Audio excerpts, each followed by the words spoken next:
શ્રેષ્ઠ રાજા અને રાજનીતિ દર્શાવો. હવે તમને એમ થશે નીતિમાં વળી રાજા ક્યાંથી આવ્યો? શરૂઆત જ નીતિ રાજાથી થાય. રાજા કેવો હોવો જોઈએ? તો નીતિ શતકમાં જ ઉદાહરણ આપ્યું છે કે જેવી રીતે વાછરડાનું ગાય ધ્યાન રાખે છે એવી રીતે રાજાએ પ્રજાનું ધ્યાન રાખવું જોઈએ. પછી બીજી વાત કરી છે કે રાજનીતિ કેવી છે? તો રાજનીતિ માટે વારાંગના શબ્દ વાપર્યો છે. વારાંગના એટલે જે નૃત્ય કરે છે સ્ત્રી. તો એ સ્ત્રીને વારંવાર વસ્ત્ર પરિધાન અને પોતાનો મેકઅપ બદલવો પડતો હોય છે.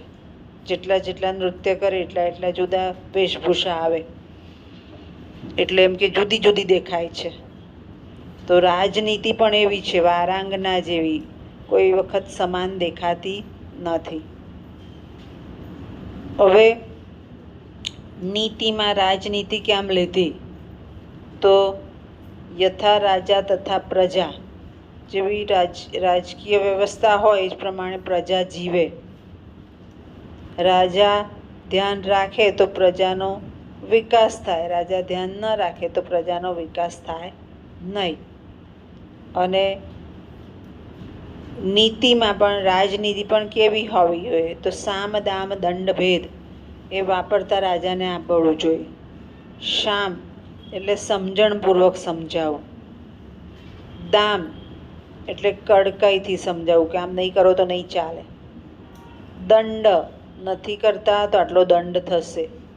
અને ભેદ ક્યારેક બહુ જ સમજાઈ લઈએ છતાં પણ ન સમજે તો એ પછી ભેદ પાડી દેશે કે આટલાને સમજાવાય, આટલાને ન સમજાવાય. એટલે સામ દામ દંડ ભેદ એ વાપરતા રાજાને આવડતું હોવું જોઈએ. બીજું, એના દરબારમાં મંત્રીઓનું જે સ્થાન છે એ વિદ્વાન અને હોશિયાર હોવા જોઈએ. તો જે રાજા સફળ થાય છે. આપણે આગળ જોઈ ચૂક્યા છીએ, કાલિદાસ રાજ દરબારમાં સ્થાન પામેલા છે એટલે મહાકવિ ગણાયા છે. ચાણક્ય પણ રાજ દરબારમાં સ્થાન પામેલા છે.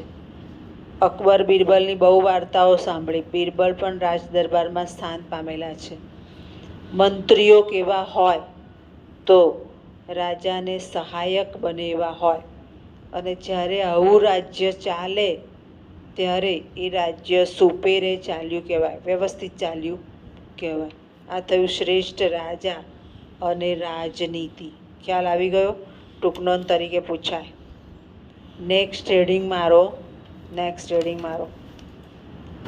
ભર્તુહરિની શૈલી.